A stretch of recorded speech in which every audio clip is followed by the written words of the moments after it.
Sos Mariosep buo. Kumidlat at umulan, kaya nagsisulputan na naman ang mga wild mushrooms. At itong parang ginto ay buo ang tawag namin dito sa Cordillera. Karaniwan namin itong nakikita sa lugar kung saan merong pine trees. Mga malalaki muna yung kinukuha ko para namang kinabukasan ay pwede ulit tayong mag-harvest, no?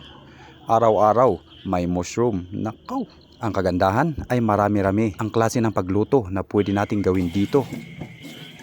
Hugasan lang na maigi saka hiwa-hiwain ng medyo manipis. At kung mapansin nyo, itim ang kulay ng sa loob niya kung ito'y medyo magulang. Puti naman kung ito'y bata pa.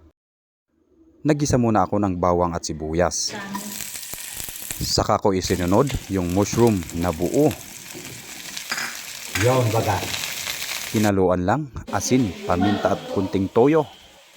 At yun, fights na. Pwede na po tayong kumain. Alright!